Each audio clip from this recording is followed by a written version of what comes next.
RS football family പുതിയ വീട്ടിലേക്ക് എല്ലാ മാനപക്ഷ സ്വാഗതം. നമ്മൾ ഇന്ന് സംസാരിക്കാൻ പോകുന്ന ഇന്നലെ രാത്രി നടന്ന ക്ലബ് വേൾഡ് കപ്പ് ഫൈനൽ മത്സരത്തെ കുറിച്ചാണ്. ഫൈനൽ മത്സരത്തിന് മുമ്പ് നമ്മളൊരു വീഡിയോ ചെയ്തിട്ടുണ്ടായിരുന്നു. അതിൽ റെയ്ഹാനാണോ സൂപ്പർ കമ്പ്യൂട്ടർ ആണോ? വീഡിയോ കണ്ടവർക്ക് മനസ്സിലാവാൻ പറ്റും. എന്താ പറഞ്ഞാല് സൂപ്പർ കമ്പ്യൂട്ടർ ഈ ക്ലബ് വേൾഡ് കപ്പ് തുടങ്ങിയപ്പോൾ തന്നെ പ്രഡിക്ട് ചെയ്തിട്ടുണ്ടായിരുന്നു ചെൽസി ആണ് ഇത് ചാമ്പ്യന്മാരാവുക എന്നുള്ളത്. അതേപോലെ റെയ്ഹാന് തുടക്കം മുതലേ പറയണ്ടായിരുന്നു ഈ season PSG club world cup അടിക്കുന്നത്. പക്ഷെ റെയ്ഹാനെ പരാജയപ്പെടുത്തിക്കൊണ്ട് സൂപ്പർ കമ്പ്യൂട്ടർ വിജയിച്ചിരിക്കുകയാണ്. Artificial intelligence once again proved itself.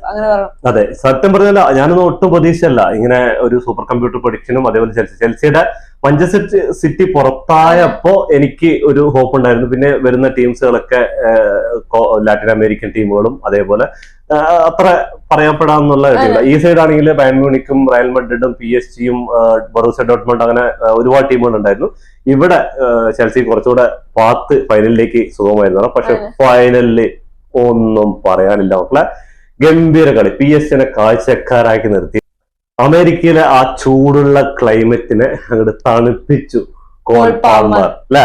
അപ്പൊ എന്തായാലും റെയ്ഹാനുള്ള ട്രോളുകളൊക്കെ കമന്റ് ബോക്സിൽ വരെ ട്രോളുകളൊക്കെ ആയിക്കോട്ടെ, പക്ഷെ അതിര് വിടരുന്നുണ്ട്. കാരണം എന്ന് പറഞ്ഞാൽ ഇതിന് മുമ്പ് ഇതേപോലെ ഏതൊരു റീൽസ് ചെയ്ത സമയത്ത്, ഷോർട്സ് ഇട്ട സമയത്ത് ഒരാൾ വന്ന് കമന്റ് ചെയ്ത് ചെക്ക വേറെ വല്ല പണിക്ക് വെക്കൂടുന്നുണ്ട്. അപ്പൊ ഞാൻ ഏതാ ചങ്ങായി എന്ന് പറയാൻ വേണ്ടി അവരുടെ പ്രൊഫൈൽ പോയി നോക്കിയപ്പോ അതൊരു ലഹരിയാണ്. അതും അവര് യൂട്യൂബില് ക്ലാസ് നടത്തിക്കൊണ്ടിരിക്കുന്നുണ്ടായിരുന്നു. അപ്പൊ അതൊക്കെ വിടാം. ഇതൊക്കെ ഒരു ഫുട്ബോളും അതൊരു മത്സരമായിട്ട് എടുക്കുക. അതിനെ കുറിച്ചുള്ള നിങ്ങളുടെ വിലപ്പെട്ട അഭിപ്രായങ്ങൾ കമന്റ് ബോക്സിൽ വിടാം. എന്തായാലും കളിയിലേക്ക് കിടക്കണേ എന്താ അറിയാൻ പറയാനുണ്ട്. ചെൽസിയുടെ കളി അടിപൊളിയാണ്. കളി കാണാൻ PSG സപ്പോർട്ട് നീല ജേഴ്സി കിട്ടുന്നുണ്ടല്ലോ. അതെ, ചെൽസിന് സപ്പോർട്ടായിട്ടാണ് ജേഴ്സി ഇട്ടിരിക്കുന്നത്. അറിയില്ല, അത് ലൈവ് ഇട്ടപ്പോൾ അങ്ങനെ ഇട്ടതാണ്. അപ്പൊ കാരണം ഞാൻ പ്രഡിക്ട് ചെയ്തിരുന്നാലും PSG ആയിരുന്നാലും, പക്ഷെ ചെൽസി ഒന്ന് അങ്ങോട്ട് നിങ്ങൾ ആരുടെ പ്രഡിക്ട് ചെയ്യുമ്പോഴും സെക്കൻഡ് തോട്ട് വേണമെന്ന് പറഞ്ഞിട്ടാണ് കാണിച്ചു തന്നത് എനിക്ക്. അതെ, എന്താ കാരണം എന്ന് പറഞ്ഞാല് ഫുട്ബോളാണ്, 90 മിനിറ്റ്സ് ഗെയിമാണ്. ഇതില് ഒരു ഹാഫ് ടൈമിൽ ചിലപ്പോൾ 2-3 ഗോൾ അടിച്ചു കഴിഞ്ഞാലും പറയാൻ പറ്റില്ല. തിരിച്ച് ഒരുപാട് കളികളിൽ റമോണ്ടാണ്ട പോലത്തെ കംബാക്കുകൾ നടന്നുണ്ട്. അപ്പൊ ഒരു ടീമിനെ നിസാരാക്കി കാണരുതെന്ന് ഇപ്പൊ മനസ്സിലായില്ലേ. ചെൽസിയെ പോലെ ഒരു ടീം ഇപ്പൊ ഫൈനലിൽ വരും കപ്പടിക്കുന്നതും പലരും പ്രതീക്ഷിച്ചിട്ടുണ്ട്. പക്ഷെ ചെൽസി ഫാൻസ് ഇന്നലത്തെ നമ്മുടെ വീഡിയോന്റെ താഴെ ചെൽസി ഫാൻസ് ഒരുപാട് പേര് വന്ന് കമന്റ് ഇട്ടിട്ടുണ്ട്. ഇപ്രാവശ്യം PSG അതിലുള്ള കപ്പല്ല, ചെൽസി അടിക്കുന്ന പറഞ്ഞിട്ട്. അത് ഇതിനു മുമ്പുള്ള വീഡിയോകൾക്കൊക്കെ ചെൽസി ഫാൻസ് വന്നിട്ട് നമ്മുടെ കുറെ സബ്സ്ക്രൈബേഴ്സ് ചെൽസി ഫാൻസ് ഉണ്ട്, അവർ വന്നിട്ട് കമന്റ് അടിച്ചിട്ടുണ്ട്. അപ്പൊ ഇന്നത്തെ കളി എന്തായാലും ഉഷാറായി, ഒന്നും പറയാനില്ല. PSG-യെ മുള്ളോണ്ട് എടുക്കാന്ന് പറയില്ലേ, അങ്ങനത്തെ ഒരു പരിപാടിയാണ് ഇന്ന് ചെൽസി ചെയ്ത്. കറക്റ്റ് ആയിട്ട് ഞാൻ ഇന്നത്തെ വീഡിയോ പറഞ്ഞിട്ടുണ്ടായിരുന്നു. ഒന്നില്ലെങ്കിൽ ഫുള്ളായ ഡിഫൻസ് കളിച്ചിട്ട് കിട്ടിയ അവസരങ്ങളിൽ അറ്റാക്ക് ചെയ്ത് ഗോളാക്കാന്ന് പറഞ്ഞത്, അല്ലെങ്കിൽ PSG എന്താ കളിക്കുന്നത് അത് മറുമരുന്നായിട്ട് അവരോട് പ്രയോഗിക്കുക. അതേപോലെ പ്രയോഗിച്ചു. ഫസ്റ്റ് 10 മിനിറ്റ് കളി അറിയാം. 10 മിനിറ്റ് PSG-യുടെ കാലിന് ബോൾ കിട്ടിയിട്ടില്ല. ചെൽസിയുടെ ഡൊമിനേഷൻ ആയിരുന്നു. അതിനുശേഷം വന്നിട്ട് PSG-ക്കാണ് 2 സുന്ദര ചാൻസ് കിട്ടിയത്. വിങ്ങിലൂടെ കയറി വന്നിട്ട് പെനാൽറ്റി ബോക്സിനോട് ഹക്കീമിക്ക് ക്രോസ് ചെയ്ത് കൊടുത്താണ് അസിസ്റ്റ്. ഹക്കീം ഫ്രീ ആയിട്ട് നിൽക്കുന്നു. അതെ, കുക്കുറല അതിനിടയിൽ ജസ്റ്റ് കാലുകൊണ്ടൊന്ന് ഡിഫെൻഡ് ചെയ്തു. അത് ആ ഡിഫെൻഡ് എന്ന് പറഞ്ഞാൽ ഇന്നത്തെ ചെൽസിയുടെ വിജയത്തിന് തുല്യമായ ഡിഫെൻഡാണ് ആ ഒരു ഡിഫെൻഡ്. അതേപോലെ അതിനുശേഷമുള്ളൊരു അടിപൊളി പെനാൽറ്റി ബോക്സിന്റെ ഉള്ള ട്രിപ്പിൾ ചെയ്ത് വന്ന് പെനാൽറ്റി ബോക്സിന്റെ ഉള്ള ക്രോസ് എടുത്തു. അത് പൊസിഷനിൽ റൈറ്റ് സൈഡിലേക്ക് ചാടുന്ന സാഞ്ചസ് പെട്ടെന്ന് കിക്കിനെ കറക്റ്റ് ആയിട്ട് ചാടി ആ ബോള് സ്റ്റോപ്പ് ചെയ്തു. അങ്ങനെ 2 സുവർണ അവസരങ്ങൾ ഒരു 18 മിനിറ്റിനുള്ളിൽ ഉണ്ടായിരുന്നു. ചെൽസിനെ നോക്കുകയാണെങ്കിൽ കോൾ പാമർ ആയിരുന്നു ഫുൾ ക്രിയേറ്റർ. അങ്ങനെ ഈ അമേരിക്കന്റെ ചൂട് ക്ലൈമറ്റ് ഒക്കെ കൊണ്ട് അങ്ങനെ തണുപ്പിക്കാൻ അറിയില്ല. അങ്ങനെ ആ ഒരു ഇതുമില്ല, കൂളായിട്ട് ബോൾ കൊണ്ടുവന്ന് കൂളായിട്ട് പാസ് ഒന്നും ഇല്ലാണ്ട് കളിക്കണമെന്ന് അറിയാലേ. ആ സെക്കൻഡ് ഗോൾ ഒക്കെ ഉണ്ടല്ലോ, സെക്കൻഡ് ഗോൾ നമ്മൾ വിചാരിച്ച ആർക്കെങ്കിലും അസിസ്റ്റ് കൊടുക്കുന്നു. പക്ഷെ 2 ആളിനെ അസിസ്റ്റ് ചെയ്യാന്ന് വിചാരിച്ച് ആ ഒരു പ്രഡിക്ഷനിൽ മാറ്റിയിട്ട് നേരെ ഡോളറോമറെ കാഴ്ചക്കാരനാക്കിയിട്ട് പോസ്റ്റിന്റെ വലതുവശത്ത് കൂടെ ഉരുട്ടി വിടാൻ. പക്ഷെ ഇതിനേക്കാളും സുവർണമായ ഒരു അവസരം സ്റ്റാർട്ടിങ്ങിൽ ഉണ്ടായിരുന്നു. സ്റ്റാർട്ടിങ്ങിൽ ശരിക്കും പറഞ്ഞാൽ പാൽമറിന് ഹാട്രിക് എടുക്കേണ്ട ചാൻസ് ഉണ്ടായിരുന്നു. അത് ജോ പെഡ്രോ ഫസ്റ്റ് തന്നെ ഒരു കൗണ്ടറിലൂടെ കൊണ്ടുവരുന്ന സമയത്ത് അത് അസിസ്റ്റ് ആയിട്ട് ഇട്ട് കൊടുക്കുന്ന പാൽമർ ആരും മാർക്ക് ചെയ്യാതെ നിന്ന് സെന്ററിൽ നിന്ന് ഓടി വന്നിട്ട് ആ കിക്ക് എടുത്തത്. പോസ്റ്റിന്റെ മുട്ടി ഒരുമില്ല എന്ന് പറഞ്ഞിട്ട് പോയത്. ഡോണർ റൂം നോക്കി നിൽക്കായിരുന്നു. ഗോളായി കുറച്ചൊന്ന് ചോദിച്ചു. നമ്മളും പ്രതീക്ഷ ഗോൾ എന്താ പറയാ നെറ്റിലാണ് വന്ന് തട്ടുന്നത്. ബാക്കിൽ പോയിട്ട് ഇത് ചെയ്ത് വരികയാണ്. അത് നെറ്റിൽ തൊട്ടുന്ന സമയത്ത് നമ്മളെല്ലാം പ്രതീക്ഷിച്ചു അതൊരു ഗോളായിരുന്നു. ആ ഗോളും കൂടി അത് ഇതിനേക്കാൾ ഈ 2 ഗോളിനേക്കാളും സുന്ദരമായ ഒരു ഗോളായിരിക്കും അത് പറഞ്ഞിട്ടുണ്ടെങ്കിൽ. അതിനുശേഷം പിന്നെ ചെൽസി അങ്ങനെ എന്താ പറയാ കത്തിക്കയറെന്ന് പറയില്ല. അത് PSG എന്താണ് ഇത്ര കളിയിൽ മറ്റു ടീമുകളോട് ചെയ്തുകൊണ്ടിരുന്നത് അതാണ് ചെയ്തത്. അതെ, ഒരു ടീമിൽ ഇപ്പോ കവലാസ്കി ബോൾ എടുക്കുന്ന സമയത്ത് 3 പ്ലെയറൊക്കെ പോയിട്ട് ആ ബോൾ റിക്കവർ ചെയ്തു. ഡുവോ പോകുമ്പോ അതെ 3 പേര് കുക്കുരല പിന്നെ മറ്റവന് എന്താ അതിന്റെ പേര് റാം എന്നാ മറ്റവന് കുക്കുരല പിന്നെ 2 അതർ ഡിഫൻഡേഴ്സ് വന്ന് ഡുവിന് 3 പേര് ലൈനായിട്ട് മാർക്കാണ് എൽ ഷേപ്പിന്റെ പോലെ. കുക്കുരല ഇവിടെ മറ്റേ 2 പേര് ഇങ്ങനെ. അപ്പൊ ബ്ലോക്ക് ചെയ്ത് ത്രോ മാത്രമേ പോകാൻ പറ്റത്തുള്ളൂ. അതുകൊണ്ട് ഇന്നിപ്പോ ആ ഫസ്റ്റ് ഹാഫിൽ അത്യാവശ്യം നല്ല രീതിക്ക് ഡുവനെ കളിച്ചത്. ഡുവ 2 ബിഗ് ചാൻസ് ക്രിയേറ്റ് ചെയ്തിട്ടുണ്ടായിരുന്നു. അതേപോലെ 2 ഓൺ ടാർഗറ്റിലേക്ക് നല്ല ഷോട്ട് അടിച്ചിട്ടുണ്ടായിരുന്നു. പക്ഷെ എന്താ പറയാ മറ്റുള്ളവരൊക്കെ എന്താ പറഞ്ഞാല് PSG സെന്ററിൽ അങ്ങോട്ട് ഇവര് ശരിക്കും അങ്ങോട്ട് ബ്ലോക്ക് ചെയ്യാന്ന് പറഞ്ഞാൽ സെന്ററിൽ ഇല്ല.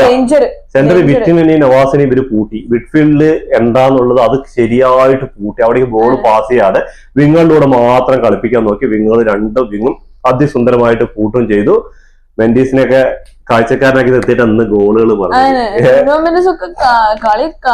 സെക്കൻഡ് ഹാഫിലാണ് പിന്നെയും PSG കുറച്ചെങ്കിലും അറ്റാക്കിന് ശ്രമിച്ചതും കാര്യങ്ങളും. എന്താണ് ഫസ്റ്റ് ഹാഫിൽ ബോൾ കിട്ടിയതിന്റെ പൊസിഷൻ കൂടുതലാണെങ്കിലും പക്ഷെ PSG-നെ എന്താ പറയാ ഇങ്ങനെ നിർത്തിയിട്ട് ഇങ്ങനെ ഫ്രീസ് ആക്കുക പറയില്ല, അതാ സംഭവിച്ചിരിക്കുന്നത്. കോൾ പാൾമർ ഇറങ്ങിയിട്ട് എല്ലാവരും ഫ്രീസ് ആക്കി നിർത്താം. ഇന്നത്തെ ഒരു ശാരീരിക പ്രകൃതി എടുത്ത് നോക്കിയാൽ തന്നെ അറിയാം അവരുടെ ഒക്കെ ബോഡി ലാംഗ്വേജ് കുറെ ബോളൊന്നും എടുക്കാൻ ശ്രമിക്കാണ്ട് അങ്ങനെയുള്ള ഒരു ഇതൊക്കെ ഉണ്ടായിരുന്നു. സെക്കൻഡ് ഹാഫിൽ എത്താൻ പറഞ്ഞാൽ 3 ഗോൾ കളിച്ച് ഒരു പൊടിക്ക് ട്രൈ ചെയ്താൽ പോലും ഈ കളി.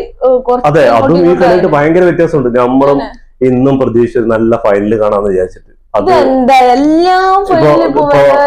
ക്ലബ്ബ് ചാമ്പ്യൻസ് ലീഗിന്റെ ഫൈനലിൽ ഇതേപോലെ 5-0. ഇപ്പൊ PSG-ക്ക് ഈ ഒരു കപ്പും കൂടി കിട്ടണമെങ്കിൽ അവരെ പിടിച്ചാൽ കിട്ടുന്ന സീസണില് ഇനി എന്താണ് സൂപ്പർ കപ്പ് വരുന്നുണ്ട്.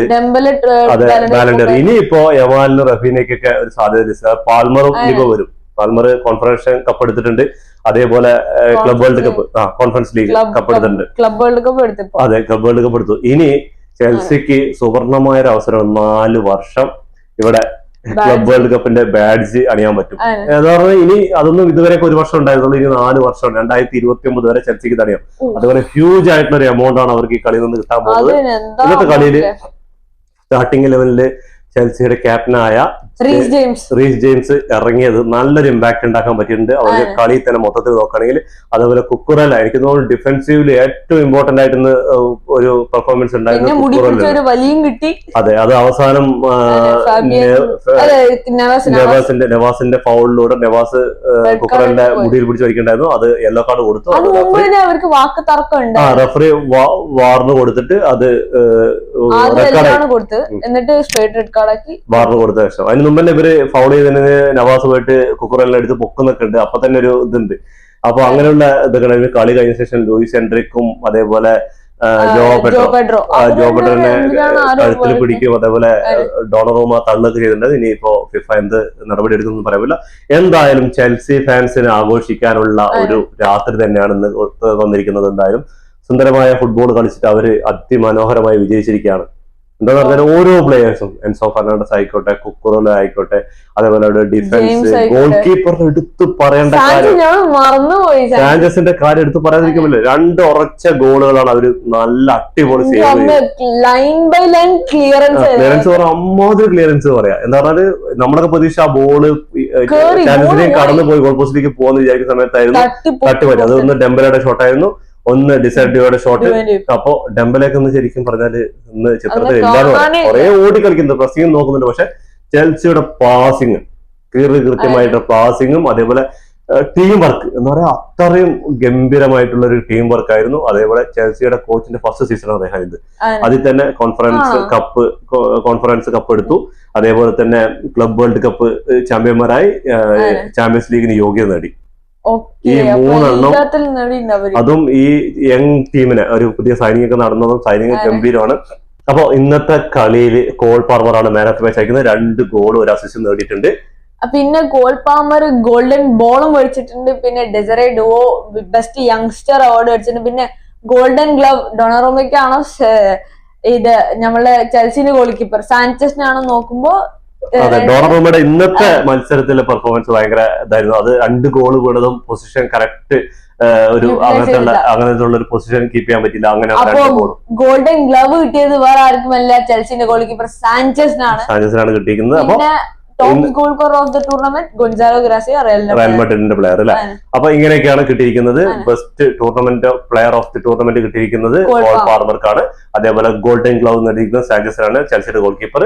അതേപോലെ തന്നെ യങ്സ്റ്റർ ഡിസൈഡ് ചെയ്യുകയാണ്. അത് ആൾ അർഹിച്ചൊരു തന്നെയാണ്. അപ്പോ എന്തായാലും ഡെംബലയുടെ ബാലൻഡിയറിന് ഒരു ഇളക്കം ചെറുതായിട്ട് വന്നു എന്ന് പറയാം. അത് തീർച്ചയായിട്ടും ഇല്ലേ ഇനി. അപ്പൊ അങ്ങനെയാണ്. അപ്പൊ എന്തായാലും അത് ഇനി വരും ദിവസങ്ങളിൽ അറിയാം. ഇനി വോട്ടിങ് കാര്യങ്ങളൊക്കെ നടക്കാൻ പോകുന്നത്. അപ്പൊ ആർക്കാണ് എന്താന്നൊക്കെ നമുക്കറിയാം. ചിലപ്പോൾ ഡെംബലൊക്കെ കിട്ടും. അതുകൊണ്ട് ചാമ്പ്യൻസ് ലീഗ് ഉണ്ട്, അവർ ട്രിപ്പിൾ അടിച്ചിട്ടുണ്ട്. അതൊക്കെ ശരിയായിരിക്കാം. നമുക്ക് ഇന്ന് കടന്ന കളിയുടെ സ്റ്റാറ്റസിലേക്ക് ഒന്ന് കടന്നു. ഓക്കെ, PSG സ്റ്റാറ്റസ് ആണ് ആദ്യം. PSG 8 ഷോട്ട് എടുത്തിട്ട് അതിൽ 6 ഓൺ ടാർഗറ്റിലും, ഇവിടെ ചെൽസി 10 ഷോട്ട് എടുത്തിട്ട് 5 ഓൺ ടാർഗറ്റിലും. പൊസിഷൻ നോക്കുകയാണെങ്കിൽ ചെൽസിക്ക് വളരെ കുറവായിരുന്നു, 33%. And PSG-ക്ക് 67% position. പാസിംഗ് ഇവിടെ 599, 599 കുറച്ച് പാസുകൾ മതി ഗോൾ അടിച്ചിരിക്കാൻ. പിന്നെ ചെൽസി ഇവിടെ 301 പാസ് മാത്രം, അതിന്റെ പകുതി അത്രേ ഉള്ളൂ. പിന്നെ ഇതാ പാസിംഗ് ആക്യുറസി നോക്കുകയാണെങ്കിൽ 90% PSG-ക്കും 80% ചെൽസിക്കും. പിന്നെ 15 ഫൗള് ചെൽസി കമ്മിറ്റ് ചെയ്തപ്പോ ഇപ്പുറത്ത് 12 ഫൗള് മാത്രം PSG. പിന്നെ യെല്ലോ കാർഡ് നോക്കുകയാണെങ്കിൽ ചെൽസിക്ക് 4, അതിന്റെ പകുതി PSG എടുത്തിട്ടുള്ളൂ, 2 യെല്ലോ കാർഡ്. പിന്നെ റെഡ് കാർഡ് 1 കിട്ടിയിട്ടുണ്ട് PSG-ക്ക്. പിന്നെ ചെൽസിക്ക് ഓഫ് സൈഡ്സ് 3 കിട്ടിയപ്പോ ഇവിടെ PSG-ക്ക് 2. കോർണർ 3 ചെൽസി നേടിയപ്പോ PSG അതിന്റെ ഏകദേശം ഡബിൾ പറയാം. അപ്പൊ 5 PSG നേടി. അതേപോലെ തന്നെ അപ്പൊ ഇന്നത്തെ കളിയിൽ നമുക്ക് മനസ്സിലാക്കാൻ പറ്റുന്ന കാര്യം എന്ന് പറഞ്ഞാൽ കുറെ ബോള് പാസ് ചെയ്തുകൊണ്ടൊന്നും കാര്യമില്ല. ഗോൾ അടിക്കണം, ജയിക്കണം. ബോളും പാസ് ചെയ്ത് ഡിഫൻസിലായിരുന്നു. അതെ, അത് എങ്ങനെയാന്ന് പറഞ്ഞാൽ ഈ കിട്ടിയ ചാൻസ് മൊത്തം കറക്റ്റ് ആയിട്ട് യൂട്ടിലൈസ് ചെയ്തു ചെൽസി. കറക്റ്റ് ആയിട്ട് ജയിച്ചു. ബോൾ പൊസിഷൻ നോക്കി 33% ഉള്ളൂ. പക്ഷെ അവര് കളിയിൽ 3 ഗോൾ ജയിച്ചു. അവർ ഫസ്റ്റ് ഹാഫിൽ തന്നെ വിജയിച്ചു. സെക്കൻഡ് ഹാഫിൽ PSG-യെ കൊണ്ട് കളിപ്പിച്ചിട്ട് ഗോൾ അടിക്കാതെ ഡിഫെൻഡ് ചെയ്ത് അവര് അങ്ങനെ കുറെ ലൂയിസ് ഹെൻറി കുറെ സബ്സ്റ്റിറ്റ്യൂട്ട് കൊണ്ടുവന്നു. ബാർക്കോല, കവരാസ്കിനെ കയറ്റി, അതേപോലെ ഡെംബലിനെ കയറ്റി, അതേപോലെ മിഡ്ഫീൽഡിൽ എല്ലാത്തിനും എല്ലാ സബ്സ്റ്റിറ്റ്യൂട്ടും എല്ലാ തന്ത്രങ്ങളും നോക്കി. പക്ഷെ PSG-ക്ക് പഠിച്ചത് എന്താണ് നിങ്ങളുടെ കമന്റ് ബോക്സിൽ രേഖപ്പെടുത്തുക. എന്റെ ഒരു കാഴ്ചപ്പാടിൽ PSG-ക്ക് അല്ല പഠിച്ചത്, ചെൽസി PSG-ന്റെ ഒരു പടി അപ്പുറം കളിച്ചു. എന്താ കാരണം എന്ന് പറഞ്ഞാൽ PSG എന്താണ് ചെൽസിയോട് കളിക്കാനിരുന്ന ആ കളി അങ്ങോട്ട് കളിച്ചപ്പോ PSG-ക്ക് സെക്കൻഡ് ഒരു ഓപ്ഷൻ ഉണ്ടായിരുന്നില്ല. സെക്കൻഡ് ഒരു ഇതുണ്ടാവില്ല, ആ ബാക്കപ്പ് പരിപാടി ഉണ്ടായിരുന്നില്ല. അത് വെച്ചിട്ട് തന്നെ പരമാവധി എങ്ങനെയും ഗോൾ അടിക്കാൻ വേണ്ടി കുറെ നോക്കി. പക്ഷെ പരിശ്രമമൊക്കെ ചെൽസിയുടെ ഡിഫൻസിന്റെയും അതേപോലെ നമ്മുടെ ഗോൾ കീപ്പറിന്റെ മുന്നിൽ തട്ടി തകർന്നു തന്നെ പറയാം. അതേപോലെ ഇതുവരെ ഇനിയിപ്പോ ചെൽസിയാണ് ഇപ്പോ ചാമ്പ്യന്മാർ. ഈ ക്ലബ് വേൾഡ് കപ്പ് ഇങ്ങനെ രൂപീകരിച്ചിട്ട് ആദ്യ ചാമ്പ്യന്മാര് ചെൽസിയാണ്. അപ്പൊ ഇതിനു മുമ്പ് നമുക്ക് ഇങ്ങനെ കുറെ euro champions league, euro cup, അതേപോലെ കോപ്പ ഡെൽ റേ ഇതൊക്കെ നടന്നത്. ഇതിലൊക്കെ ആരൊക്കെയാണ് ചാമ്പ്യൻ ആയതെന്ന് നമുക്ക് നോക്കിയാലോ. ഈ 4 വർഷം കൂടുമ്പോഴാണ് ഇനി ക്ലബ് വേൾഡ് കപ്പ് നടക്കാൻ പോകുന്നത്. അപ്പൊ 4 വർഷം ഇനി ചെൽസിക്ക് ആ ബാഡ്ജ് ഇവിടെ ഉണ്ടാവും. അപ്പൊ അതേപോലെ തന്നെ ഓരോ ടൂർണമെന്റുകൾ യൂറോപ്പിന്റെ ഓരോ ടൂർണമെന്റുകൾ നടക്കുന്നുണ്ട്. അപ്പൊ അതിൽ ആദ്യ ചാമ്പ്യന്മാരായത് 1956 കോപ്പ ഡേ യൂറോപ്പ്. അപ്പൊ ഇപ്പോഴത്തെ ചാമ്പ്യൻസ് ലീഗ് അത് റയൽ മാഡ്രിഡ് ആണ് അന്ന് സ്വന്തമാക്കുന്നത്, ആദ്യത്തെ ചാമ്പ്യന്മാരാവുന്നത്. അതേപോലെ യൂറോപ്പ ലീഗ് ആദ്യമായിട്ട് സ്വന്തമാക്കുന്നത് 1971 ടോട്ടൻഹാം ഹോട്ട്സ്പോട്ട് ആണ്. അതേപോലെ കോൺഫറൻസ് ലീഗ് 2022 ആദ്യമായിട്ട് അത് റോമയാണ് സ്വന്തമാക്കുന്നത്. 1929 നടന്ന ലാ ലീഗ് സ്വന്തമാക്കുന്ന ബാഴ്സലോണയാണ്.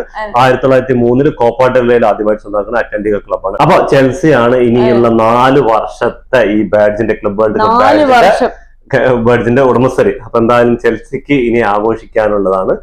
ജോ പെഡ്രോ എന്ന പുതിയ സൈനിങ് 3 കളി കളിച്ച് 3 ഗോൾ അടിച്ച് 1 ട്രോഫി നേടി.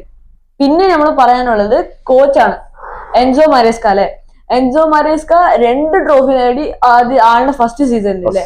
അതേപോലെ യൂറോ ചാമ്പ്യൻസ് ലീഗ് യോഗ്യത വർഷങ്ങൾ തുടരട്ടെ. ചെൽസിയുടെ നീല, ഇനിയിപ്പോ നാളെ സോഷ്യൽ മീഡിയ മൊത്തം ചെൽസിയുടെ നീല കൊണ്ടുള്ള ഒരു എന്താ പറയാ ഒരു അഭിഷേകം തന്നെ ആയിരിക്കും. നാളത്തെ സോഷ്യൽ മീഡിയ ഏത് പറഞ്ഞാലും ചെൽസി നീലമയായിരിക്കും. അപ്പൊ എന്തായാലും നിങ്ങൾ ചെൽസി ഫാൻസ് ആണെങ്കിൽ ബ്ലൂ ഹാർട്ട് കമന്റ് ചെൽസിക്കായിട്ടില്ലേ? അതെ, ഓക്കെ. അത് തീർച്ചയായിട്ടും നിങ്ങളുടെ വിലപ്പെട്ട അഭിപ്രായങ്ങൾ കമന്റ് ബോക്സിൽ രേഖപ്പെടുത്തുക.